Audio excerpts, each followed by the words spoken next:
Welcome to the Artist Work Ethic Podcast. I'm Mike Pelak.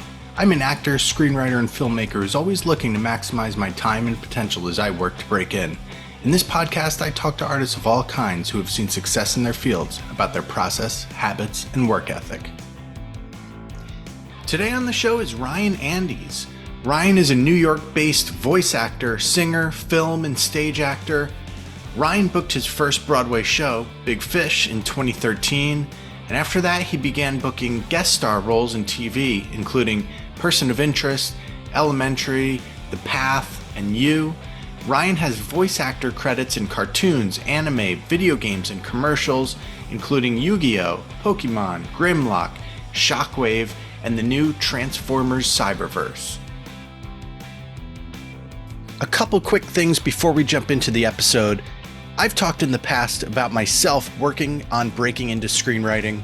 Please check out blackoilfilms.com/screenwriting. There you can check out some of the screenplays I've written.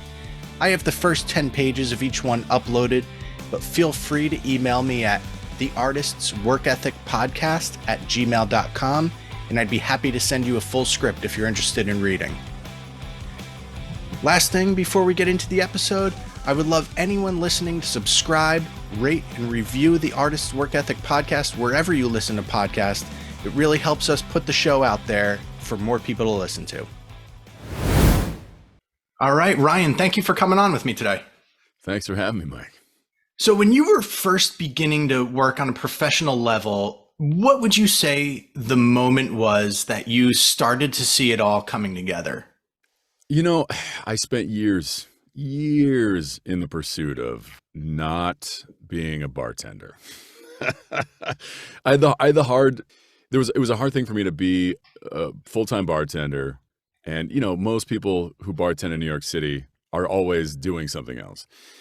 But, you know, when people would ask me like, well, what do you do? It was difficult for me to answer that question with, well, I'm an actor, because it didn't feel like I was making my living doing it that way. Yeah. And that was back when I was doing a lot of indie theater and stuff.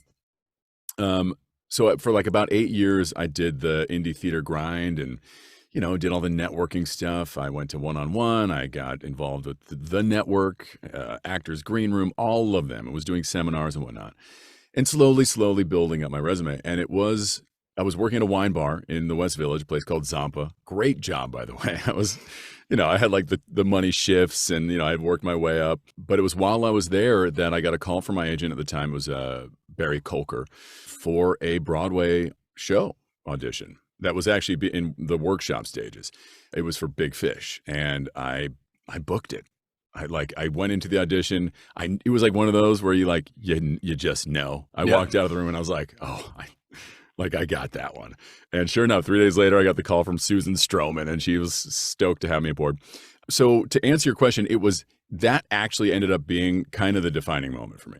Okay. Once I booked Big Fish, and once I did Big Fish, I realized that bartending was no longer like an option for me. I wanted to take the leap off of the bartending cliff and pray that an updraft of artistic endeavors would keep me afloat, you know?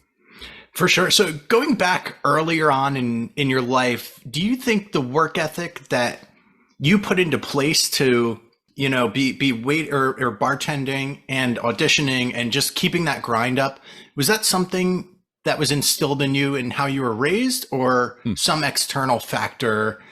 Man, I think that was something that I learned from other places. I think particularly from my dad and from my grandfather. Grandpa was he was an actor himself. He, you know, built a great career for himself in Hollywood and in voiceover. So I kind of always had his voice in the back of my head. But my father made his living as a guitar player, a painter, an artist, kind of doing the hustle his whole life. And what he, I think, taught me was sort of the demystification of things, as in I could see through his eyes how to do a thing and do it well. It becomes attainable. Yes, right, exactly. And so when I got to New York, you know, I sort of had a priority level set. Of course, you know, get a decent job working in bars and restaurants, get into a theater company and start, you know, building a community. And then I found this was actually very early in their career, a woman named Jody Bentley at the time, who started a company called The Savvy Actor, and their whole thing was teaching actors the business side of things, and that really spoke to me, and that's kind of how I activated my productivity mind in a way, I guess a recurring theme on this podcast has been that people who have found success, whether in music, street art, directing, acting, voice, etc., they find ways to do things that set themselves apart from their peers. What sort of thing would you say that maybe you did as you were breaking in, or even today? What's that like value add that you bring that the dude next door to you might bring? Yeah. Because of my dad, I learned a lot about crafting, about working with my hands, and it stuck with me. It's something I learned when I was in high school, that I was good at sculpture and jewelry making. And so that kind of became my side gig that I was kind of just always doing as a hobby on and off, until I got to New York, and I ended up meeting some really brilliant street artists and street jewelers, like down in Soho. A guy named Pete Hopkins actually was like my main influence. He kind of showed me like how to do it, how to run a little side hustle. Yeah. And so I kind of I dove back into it, and I started making jewelry, and then I started making hardware for fashion guys, because I was working in the fashion industry for a little while.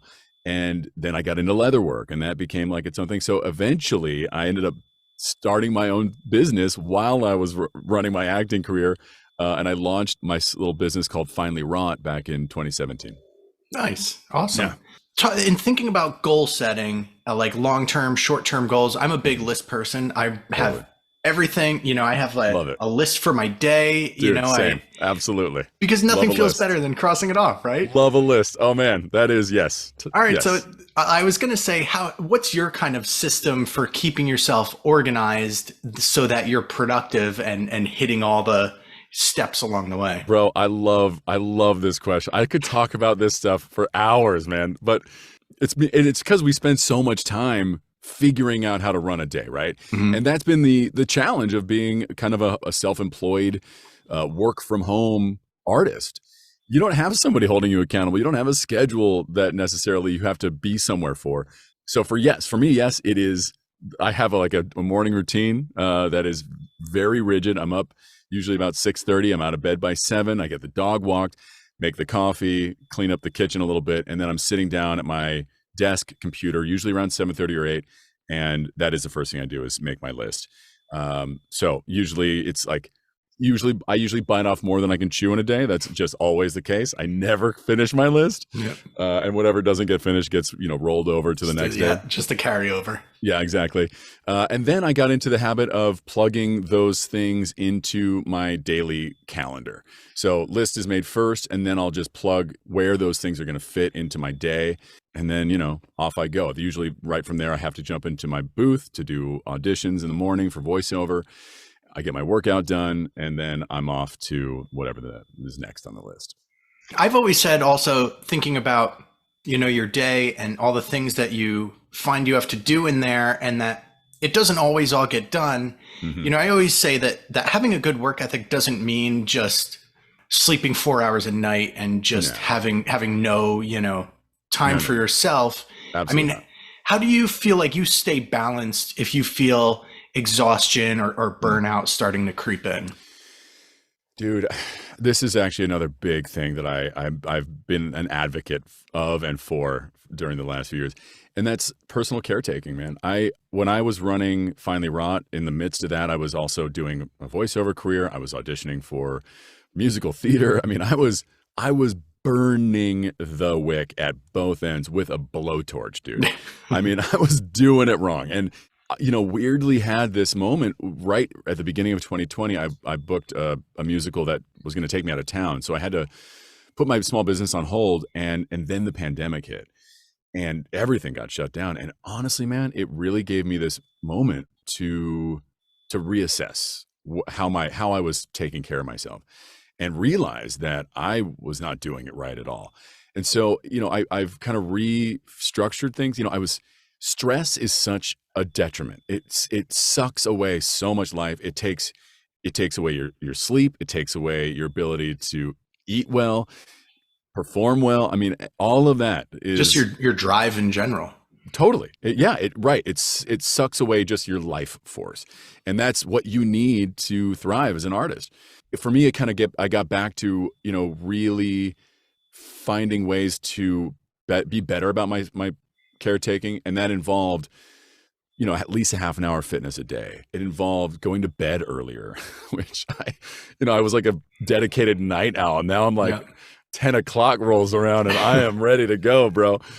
Sleep became a big important part of that. I was like losing my hair, and when I started getting my caretaking back, all of like my physiology responded in such a positive way. Yeah. I feel younger. I feel more active and more ready to take things on now than I did before. Sure. Yeah. How important would you say that persistence and perseverance are to a successful work ethic, specifically in the arts, where in my experience, it's just been, unless you're one of the very lucky, very few, it's so much of this is just driving forward, even when you feel like I'm over this. I just want to quit what I'm doing. Oh, man. I think there's a very important part of being an artist that involves knowing when to step back. Yes, persistence matters. And I think it also especially matters when you like get on a hot streak. And if you're booking, yes, pushing forward and keeping that drive going is important, because that's going to get you better jobs and it's going to get you in front of the right people. But if you start finding yourself slogging through it and not enjoying it, there is incredible value, I believe, in like giving yourself a break and really letting yourself, breathe for a minute before you come back to it with a fresh pair of eyes and a more motivated start. I mean, it definitely. I was talking with someone recently in an interview in the last couple of weeks about that, where it was not letting your pursuit define your entire self. Yeah. Yes. Yeah. And look, voiceover is some might say a pursuit in futility in some ways, right? I spend so many hours a week in this booth pumping out auditions I'm grateful for every audition I get. My agents are awesome. They send me out for a lot of great stuff. But man, I'm not booking the same numbers that I was pre-pandemic. I was really great at showing up in the room and getting direction and adjusting my reads and booking work more, I'd say, frequently that way than I am now.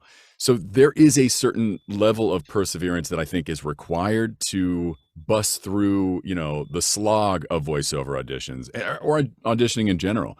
But, with this particular work, it's a numbers game, bro. And you got to just kind of put your head down, send work off into the void and hope something sticks. Yeah. Most of the time you never hear anything back, What would you say is the top thing in your work ethic that's contributed to the success that you've had to this point? Being organized, I think, is a big part of it. Being on time. Truly, this business likes it when you're not only on time, but early. Yeah. And I struggled with that in the past. So it's something that has been pushed to the forefront in a way. I also believe like being a good communicator, being someone who is easy to work with. Most of the work that I've had in the last few years has come from repeat clients. And I think that that shows that I have a level of work ethic that people respond to, that when I'm in a room or when I'm on a call with a client, they understand that I'm producing really high quality work, and that makes them want to come back for more. Awesome. Anything that you want to plug or talk about before we go? I don't know if you want to talk about your business, if it's still a thing that's ongoing. I mean, I do keep Find the Rot going on a very minimal basis at the moment. We are in the middle of a move, and the part of the move for me is getting Find the Rot kind of back up and running once we are settled. So yeah, www.finally-rot is the website you can pop over, or just check out the Instagram. But I'm actually, as an actor, I'm about to do a big rebrand. I've been working with this wonderful guy, life/career coach named Dan Cohen, who has helped me kind of recraft my branding statement. And I'm about to relaunch a website, and that's just www.ryanandys.com. That I'm hoping is going to be a big step towards booking higher quality work. Awesome. Well, Ryan, thank you so much for coming on with me. Mike, it's a pleasure, man. Really nice talking to you. Thank you so much for listening today. Please subscribe to the Artist Work Ethic podcast anywhere you listen to podcasts, and please rate and review the show. Follow us on Instagram at The Artist's Work Ethic, and check out theartistsworkethic.com.